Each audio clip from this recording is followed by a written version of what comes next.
La radiodiffusion-télévision française vous présente une production de Maurice Renaud, Les enquêtes de Sherlock Holmes, adaptée par Jean Narcillac et réalisée par Abder Isker, d'après l'œuvre de Sir Arthur Conan Doyle.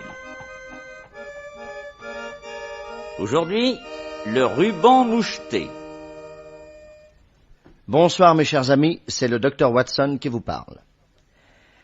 Voici 8 mois que j'étudie les méthodes de mon ami Sherlock Holmes et, en compulsant mes notes, je ne compte pas moins de 70 enquêtes sortant de l'ordinaire. Il me semble que l'histoire la plus fantastique dont il eut à s'occuper est celle qui le mit en rapport avec la famille Roylott de Stockmoran. Figurez-vous donc qu'un dimanche matin d'avril 1883, alors que nous venions de nous lever... J'achève de m'habiller, Watson. Ça ne vous ennuie pas d'aller ouvrir? Non, j'y vais.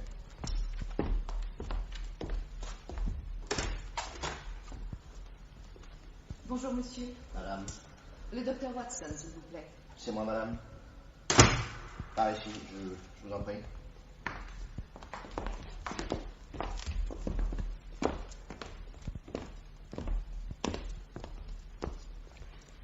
Monsieur Sherlock Holmes, est-il ici? Oui. C'est lui que vous désirez voir? Tous les deux, docteur. Je voudrais vous parler à tous les deux. Excusez-moi, je suis dans un tel état.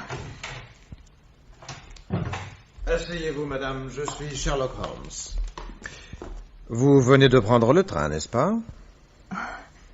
À quoi voyez-vous ça? Au billet de retour que vous avez glissé dans l'ouverture de votre gant. Je peux même vous dire qu'avant d'atteindre la gare, vous avez fait une longue course en cabriolet sur de mauvaises routes. Oui, c'est vrai. Mais comment pouvez-vous le deviner? Je vois des taches de boue encore fraîches sur la manche gauche de votre manteau. Le seul moyen de transport qui projette ainsi de la boue est un cabriolet, votre manche droite étant intacte. J'en conclus que vous étiez assise à gauche du cocher. En effet, monsieur Holmes, j'ai quitté la maison avant 6 heures. Je suis arrivée à Leatherhead vers 6h20 et j'ai pris le premier train pour Londres. Voici une lettre pour vous, docteur Watson. Je vous en supplie, messieurs, venez à mon secours. Oh, on ne peut pas être 2 minutes tranquille. Laissez Watson, j'y vais.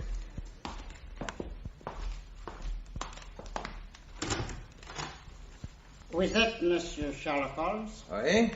Je suis le docteur Roylott. Je viens vous débarrasser de ma belle-fille. Où est-elle? Dans le salon. Alors vous permettez?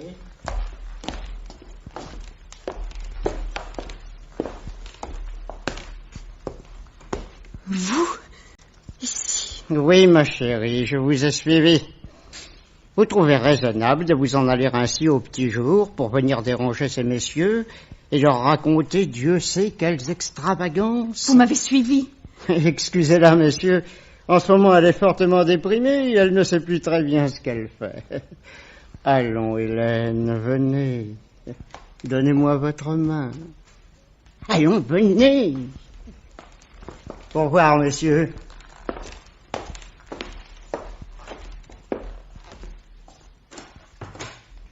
Curieuse visite. Oui. Qu'en pensez-vous? Ce bonhomme est parfaitement antipathique. Et vous avez observé la jeune femme? Ses cheveux sont déjà gris et on dirait un animal traqué. Au fait, elle vous a apporté une lettre. Peut-être pourriez-vous en prendre connaissance. Oui, mais naturellement. Oui, alors c'est signé Dr. Fletcher. Je connais pas. Oui, alors.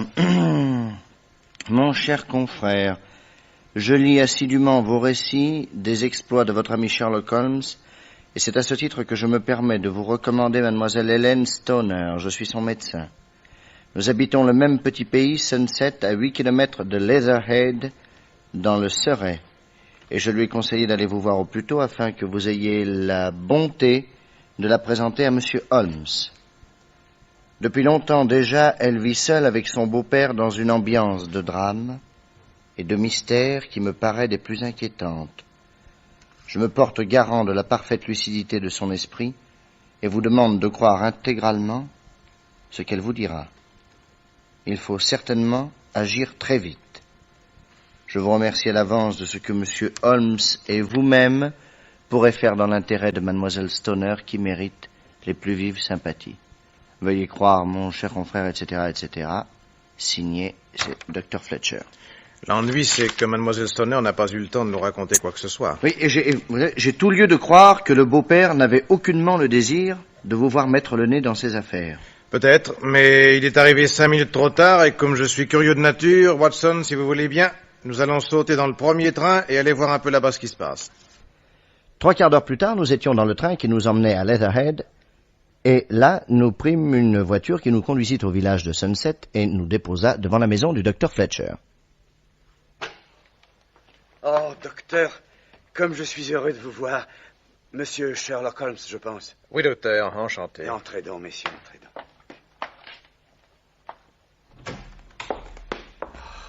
Si vous saviez, messieurs, comme je suis fier de faire votre connaissance.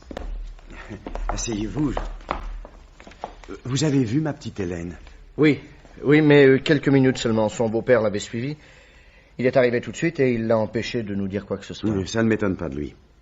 Enfin, messieurs, votre présence me rassure. Vous êtes, à ce que je vois, décidé à intervenir. Encore faudrait-il savoir de quoi il s'agit. C'est pourquoi nous sommes venus vous voir. Oh, moi, je ne vais pouvoir vous dire que des généralités. Non, pour le reste, il faut que ce soit Hélène elle-même qui vous parle. Il ne doit pas être facile de l'approcher. Non, craignez rien. J'ai plus d'un tour dans mon sac.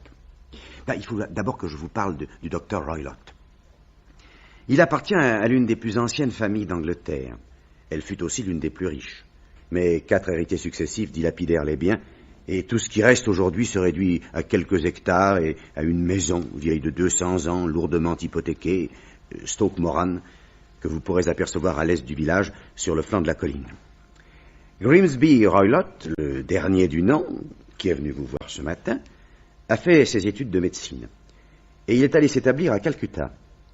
Il y réussissait assez bien quand, emporté par son caractère violent, il roua de coups son majordome hindou qu'il avait volé, et il frappa si fort que le malheureux en est mort. Charmant homme. Il a échappé à la peine capitale, mais il est resté près de 20 ans en prison. Or là-bas, il avait épousé la veuve d'un officier de l'artillerie du Bengale, Mrs. Stoner, qui avait 2 petites jumelles. Elle était très riche, et elle a légué toute sa fortune au docteur Roylott, sous l'obligation de verser leur dot à ses 2 filles quand elles se marieraient. À sa sortie de prison, Roylott revient en Angleterre avec sa femme et ses belles-filles. C'est un homme fini, incapable de se refaire une clientèle à Londres. Et quand sa femme meurt, il y a 8 ans, il vient s'enfermer avec les 2 jeunes filles ici, dans sa vieille maison à Stoke Moran. C'est une brute qui ne voit jamais personne, sauf moi. Nous parlons médecine.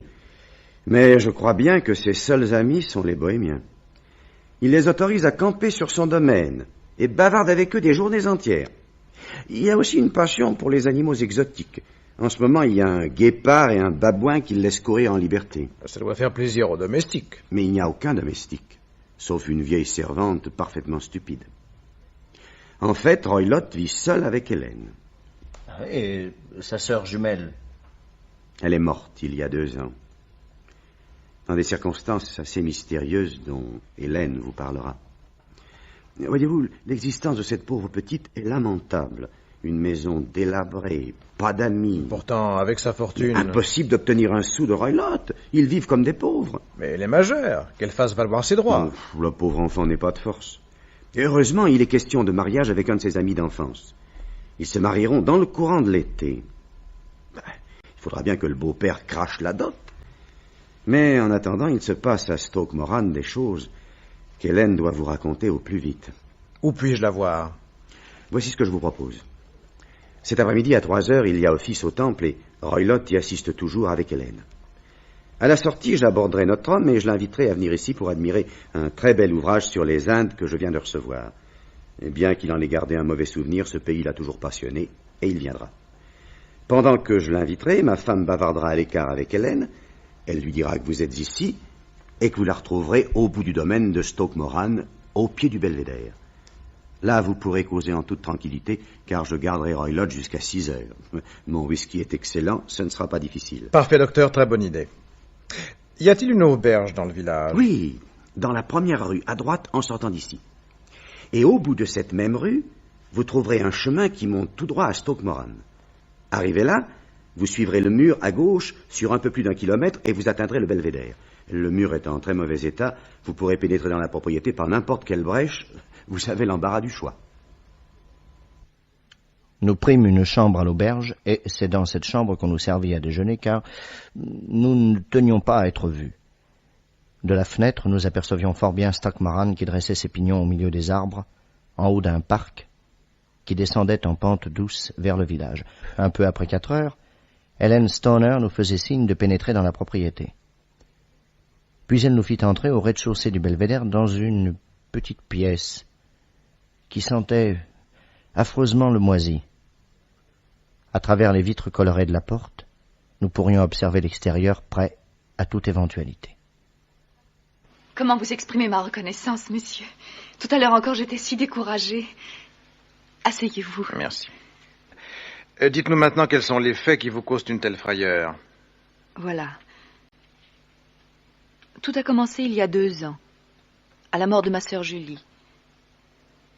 Nous ne fréquentions guère de gens de notre âge ou de notre rang, mais nous avions une tante qui n'était pas mariée et de temps en temps nous avions la permission d'aller la voir à Harrow où elle habite.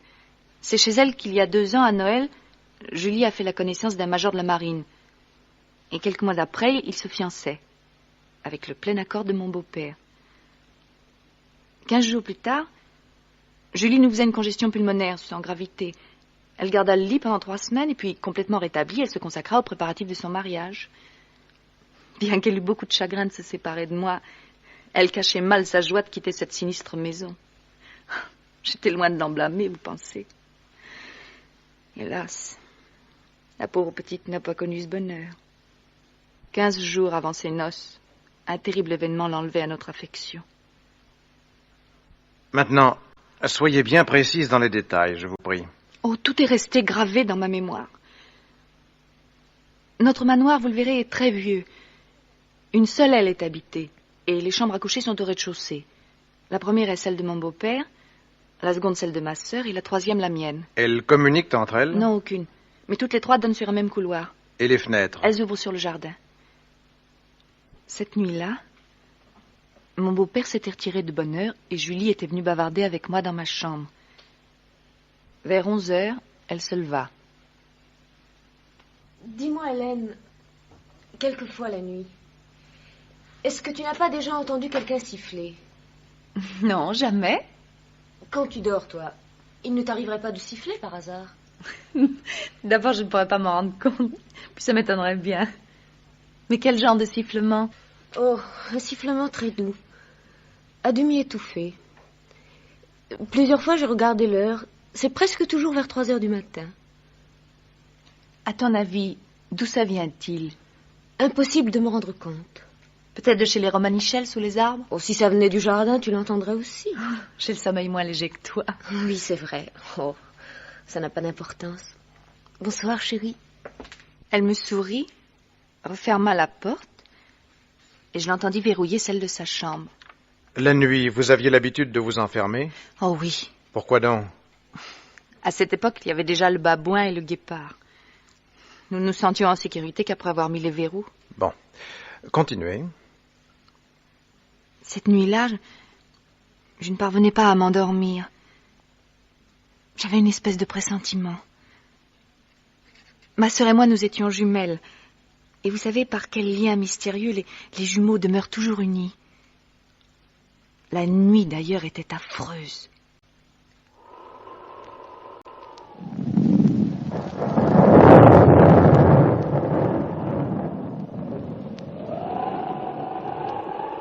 Julie! Julie! Tu m'as appelée?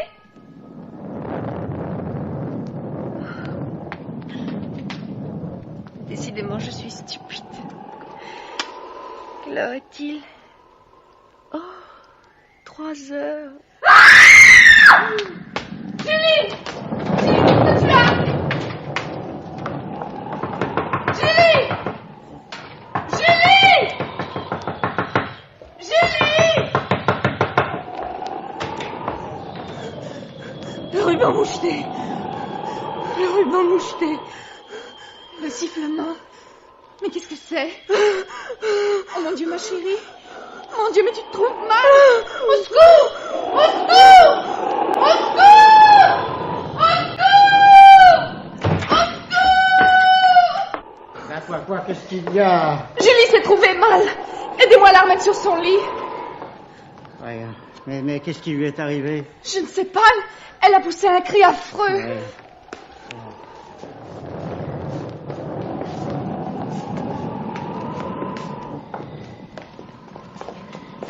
Attention. Attention à sa tête. Oh, mais comme elle est blanche. Oh, mais ce sont des convulsions. Regardez, son corps se raidit comme un arc. Oh, je vais lui faire une piqûre. Surveille. Mon Dieu, là, c'est moi, Hélène. N'aie pas peur. On va bien te soigner, ma chérie. Là, voilà que tu te calmes un peu. Tu souffres moins, n'est-ce pas? Ah, j'ai apporté tout ce qu'il faut. Allons, approche la lampe.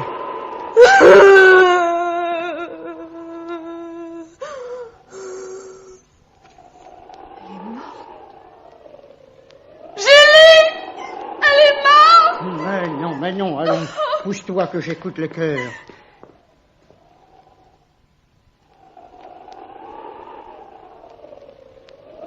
Oui. C'est fini. C'est pas possible. C'est pas possible!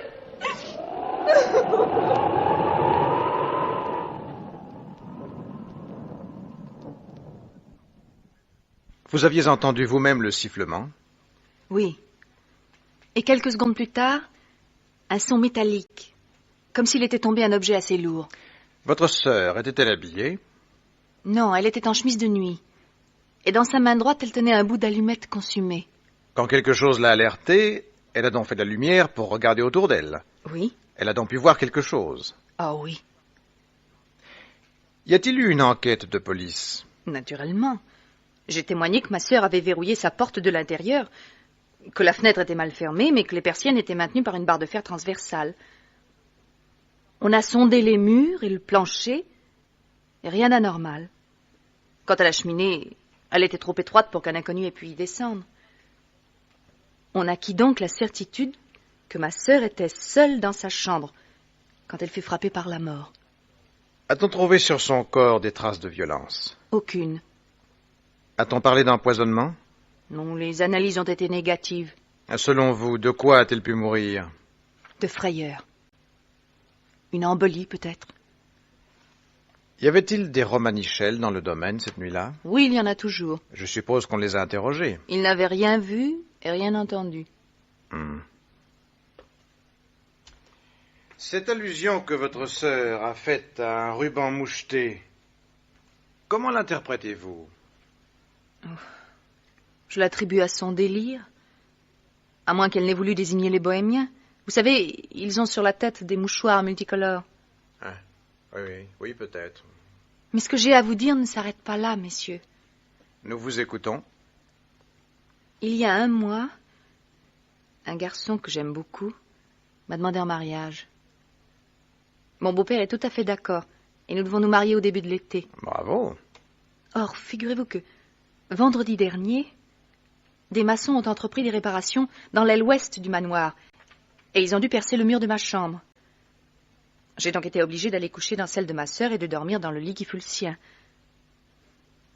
Est-il besoin de vous dire que cette nuit-là me fut assez pénible, car tous les souvenirs de Julie me revenaient à la mémoire. Soudain, dans le silence, j'entends le même sifflement très doux qui avait précédé sa mort. J'allume ma lampe. Rien. Puis c'est le même bruit sourd et métallique. Le lendemain matin, j'en parlais à mon beau-père, qui, lui, n'avait rien entendu. Il me dit que c'était de l'autosuggestion. Et ma foi, je finis par le croire. Or, la nuit dernière, le même sifflement se fait encore entendre. J'allume, Rien. Et encore le bruit métallique. Cette fois, je ne me suis pas recouchée tellement j'étais impressionnée. Et tout le reste de la nuit, je suis restée sur une chaise, l'oreille tendue, avec la certitude que, comme pour ma sœur, planait sur moi une menace de mort. Dès l'aube, je me suis glissée dehors et je suis allée réveiller le brave docteur Fletcher, qui est si bon pour moi. Et c'est lui qui m'a conseillé d'aller vous voir immédiatement. C'est le cabriolet de l'auberge qui m'a emmenée à la gare. Quand mon beau-père s'est-il aperçu de mon départ, je ne saurais le dire. À tout hasard, il a dû aller à Leatherhead, et quand il m'a vu prendre le train, il a sauté dans un wagon, décidé à savoir où j'allais. Vous connaissez la suite. Eh bien, mademoiselle, il n'y a pas un instant à perdre. Y a-t-il encore des Romanichels dans la propriété? Non, ils sont partis ce matin. Bon. Il est 5 heures. Votre beau-père ne sera pas de retour avant 6h15. Je voudrais examiner tout de suite les chambres dont vous m'avez parlé. Très bien. Non, mais la vieille domestique. Oh, rien à craindre. Le dimanche, elle dort tout l'après-midi. Parfait. Nous vous suivons, mademoiselle.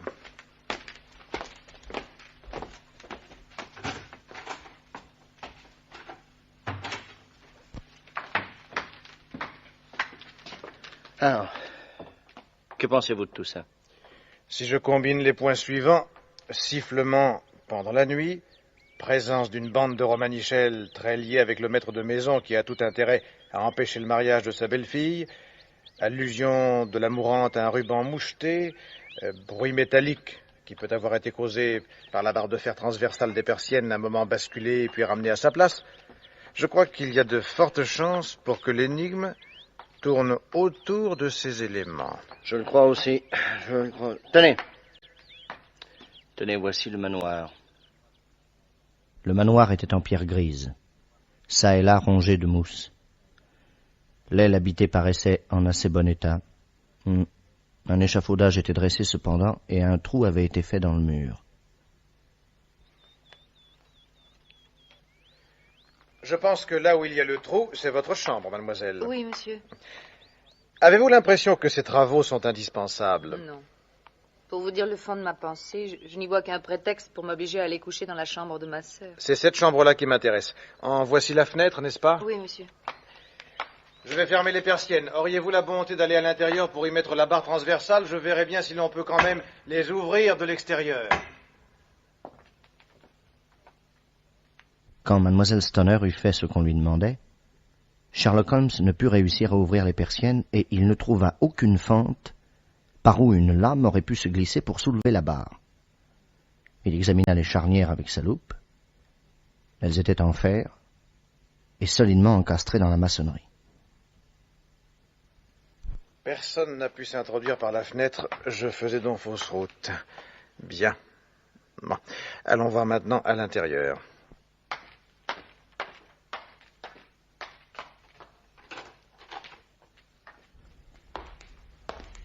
Nous nous trouvâmes bientôt dans le couloir sur lequel donnaient les portes des 3 chambres. Sherlock Holmes entra dans celle du milieu, là où couchait provisoirement Mademoiselle Stoner et où sa sœur avait trouvé la mort.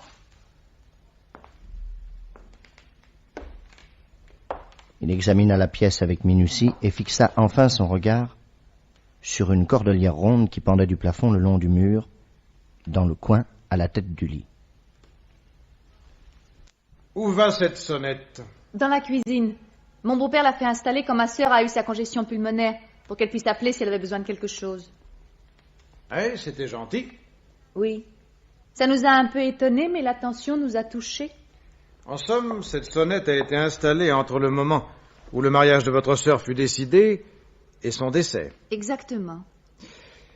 Maintenant, dites-moi, je vois pratiquer dans le mur, là, juste en haut de ce cordon de sonnette, une bouche d'aération. Elle communique avec quoi? Avec la chambre de mon beau-père. On a percé le mur en même temps qu'on installait la sonnette. Dans quel but? Et il nous a fait remarquer que le cordon de sonnette ne pouvait servir que dans la journée, quand la servante était à la cuisine. Pour la nuit, Julie n'aurait qu'à agiter une clochette posée sur sa table de chevet. Mais étant donné l'épaisseur du mur, il préférait faire percer cette ouverture afin d'être sûr d'entendre. Quelle sollicitude! Aussi surprenante que l'histoire de la sonnette, n'est-ce pas? Mon Dieu, oui. Maintenant, j'aimerais voir la chambre de votre beau-père. Si vous voulez venir par ici. La chambre du docteur Roylott était plus grande que celle de ses belles-filles. Sherlock Holmes remarqua une caisse de fer qui était fermée à clé. Qu'y a-t-il là-dedans? Des papiers d'affaires, je crois. Dans ce cas, je me demande pourquoi l'on y a percé 3 trous. Ça, je suis incapable de vous le dire. Est-ce qu'il y a un chat dans cette maison? Non, pourquoi? Je vois un bol de lait. Ah, pour le babouin ou le guépard, probablement. Ah oui? Oui, je veux bien qu'un guépard ressemble à un gros chat, mais je serais étonné qu'il se contente d'un bol de lait. Ces chaussures de tennis, elles sont bien à votre beau-père? Oui, il s'en sert en guise de pantoufle. Il examina les semelles, puis regarda longuement le siège en bois de la seule chaise qu'il y eut dans cette pièce. Il saisit enfin une lanière pendue au pied du lit. Elle était enroulée sur elle-même à une extrémité comme pour faire un nœud coulant. Qu'en pensez-vous, Watson? Mais c'est une laisse à chien assez banale. Je ne vois pas pourquoi ce nœud. Vous le saurez toujours assez tôt, mon pauvre ami. Parfois, l'humanité est affreuse. Jamais je n'avais vu à Sherlock Holmes une expression aussi triste. Maintenant, mademoiselle, il est absolument essentiel que vous suiviez mes instructions à la lettre. Comptez sur moi. L'affaire est trop grave pour nous permettre la plus petite faute, car votre vie est en jeu. Vous voyez, j'en étais sûre. Premier point, le docteur Watson et moi, nous allons passer la nuit dans cette chambre. D'accord. Cette fenêtre est-elle visible de l'auberge où nous sommes descendus? Oui, si vous êtes au premier étage. Parfait, c'est le cas. Alors, voici ce que nous allons faire. Quand votre beau-père entrera, vous vous enfermerez dans cette chambre en prétextant une violente migraine. Quand vous l'entendrez se coucher, vous ouvrirez un peu vos persiennes et vous élèverez 3 fois votre lampe. Vous ne refermerez pas, afin que nous puissions entrer par la fenêtre. Et vous irez finir la nuit dans votre chambre, malgré le trou dans la maçonnerie. Mais vous, pendant ce temps, que ferez-vous? Nous attendrons ici et nous essaierons d'identifier le bruit qui vous a tant épouvanté. J'ai l'impression, monsieur Holmes, que vous savez déjà de quoi il s'agit. C'est possible. Je vous en supplie, dites-moi de quoi ma sœur est morte. Excusez-moi, mais je préfère avoir des preuves. Dites-moi au moins si j'ai raison de croire qu'elle est morte de peur. Non. Non, je crois que la cause est plus matérielle. Mais le temps passe, il faut que nous partions. Et si vous faites exactement ce que je vous ai demandé, nous écarterons tous les dangers qui vous menacent. Nous prîmes congé et descendîmes du village par un chemin détourné afin de ne pas rencontrer le docteur Roylott. Après le dîner, nous nous mîmes à la fenêtre de notre chambre d'auberge pour contempler la nuit et guetter le signal convenu. Sherlock Holmes me serra le bras. Savez-vous, Watson, que j'hésite beaucoup à vous emmener là-haut cette nuit. Pourquoi donc? Un grand danger nous attend. Mais raison de plus pour que je sois avec vous. Vous êtes chic, Watson. C'est ce cordon de sonnette et cette bouche d'aération qui vous ont le plus frappé, n'est-ce pas? Oh, beaucoup d'autres choses encore. Par exemple, vous n'avez rien remarqué à propos du lit? Quoi donc? Il est vissé au plancher. Non. Bizarre, n'est-ce pas? Il a été fixé pour qu'on ne puisse pas le déplacer, pour que la personne couchée soit toujours dans la position idéale par rapport à la bouche d'aération et au cordon de sonnette. Ah, quand un médecin s'y met, Watson, c'est le pire des criminels, car il a pour lui la science et le sang-froid, rappelez-vous. Palmer et Pritchard, qui ont été pendus, c'étaient 2 maîtres de la médecine. Mais je crois que le docteur Roylott les surpasse, et quelque chose d'assez ignoble nous guette. Oh. Bon, voilà, écoutez, si vous le voulez bien, en attendant, fumons une bonne pipe. Essayons de parler de choses plus agréables. Oui, vous avez raison.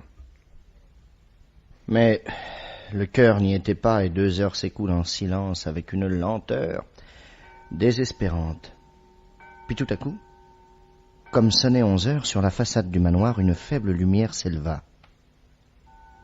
3 fois. C'était le signal. Nous descendîmes et nous engageâmes sur la route obscure. Un vent glacé nous fouettait le visage et faisait gémir les arbres. C'était sinistre. Nous pénétrâmes facilement dans le domaine.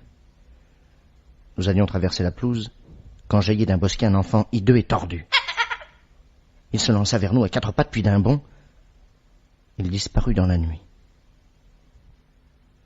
Vous avez vu, Holmes? Pendant une seconde, mon ami resta figé de stupeur, sa main crispée sur mon bras. Puis il le lâcha. C'était le babouin. Charmante maison. Il y avait encore le guépard. Peut-être celui-ci allait-il nous sauter dessus au moment le plus inattendu.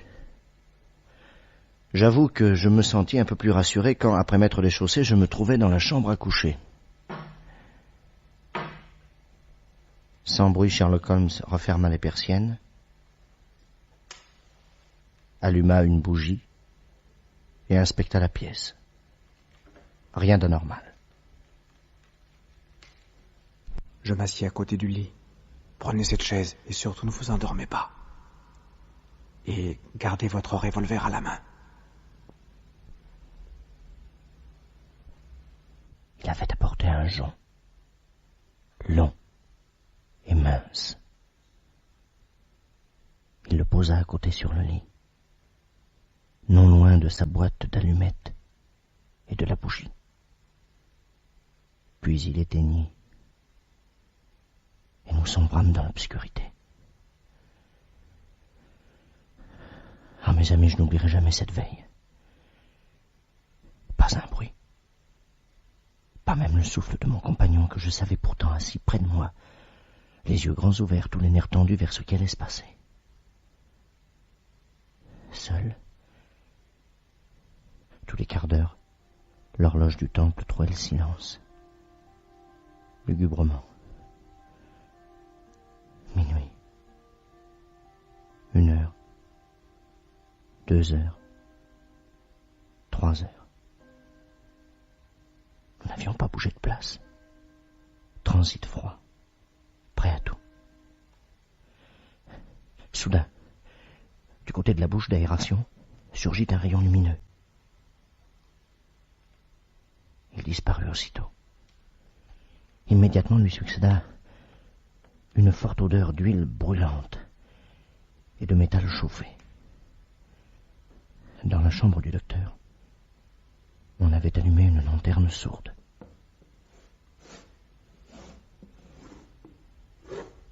J'entendis un léger bruit qui se déplaçait. Puis, de nouveau, ce fut le silence. Mais l'odeur se faisait plus forte.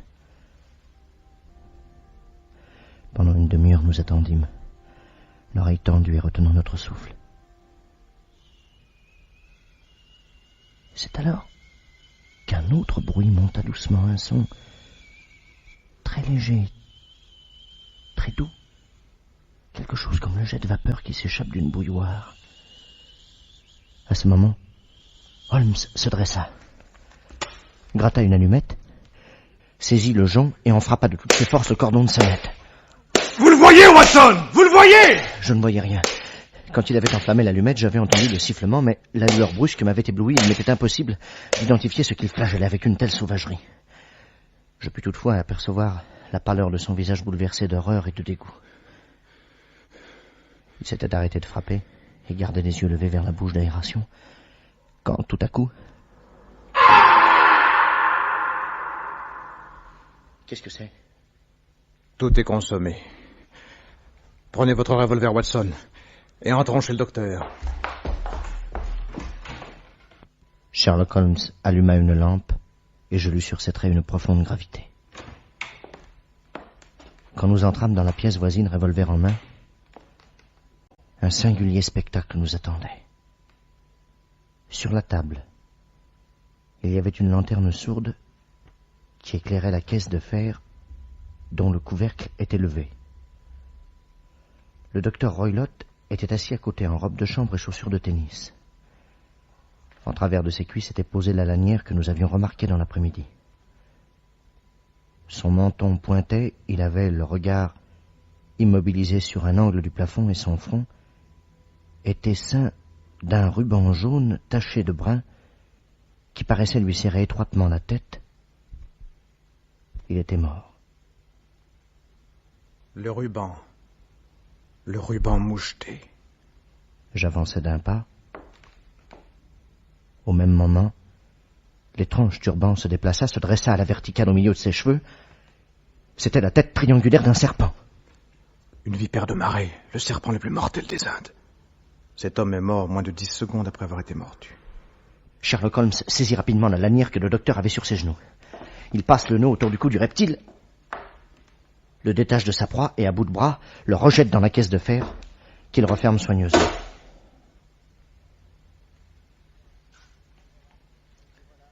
Et voilà, tels sont les faits réels concernant la mort du docteur Roylott. Je ne vous conterai pas, mes chers amis, comment nous apportâmes la nouvelle à la jeune fille épouvantée, comment nous l'accompagnâmes dès le matin chez sa tante de Harrow, ni comment la police conclut que le docteur avait été victime de son imprudence en jouant avec l'un de ses favoris.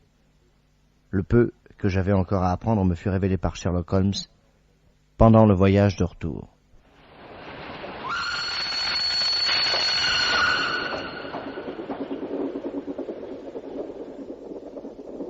Ce mystérieux ruban moucheté m'avait fait penser à un serpent.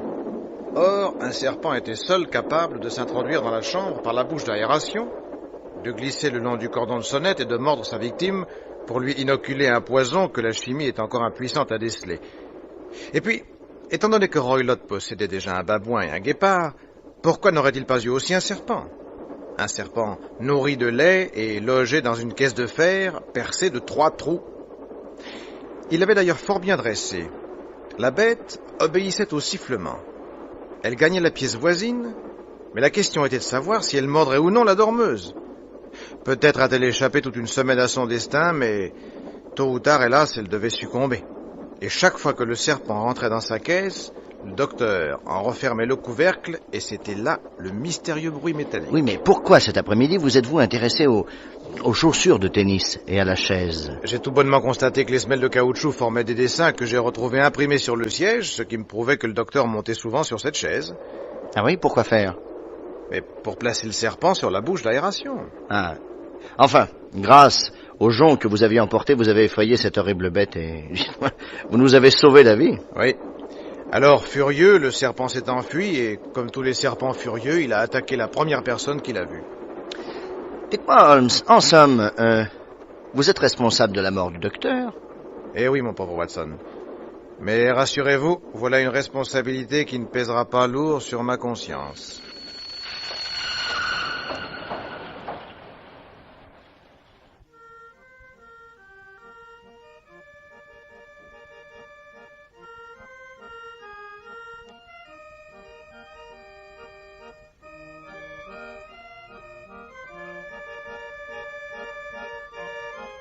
Dans la série Les enquêtes de Sherlock Holmes, vous venez d'entendre Le ruban moucheté, adaptation de Jean Marcillac, d'après la nouvelle de Sir Arthur Conan Doyle. C'est une production de Maurice Renaud. Prise de son Jean Pantaloni, bruitage Henri Saint-Georges, assistant Jacques Béraud, réalisation Abder Isker. Avec Maurice Ténac, Sherlock Holmes, Pierre Mondy,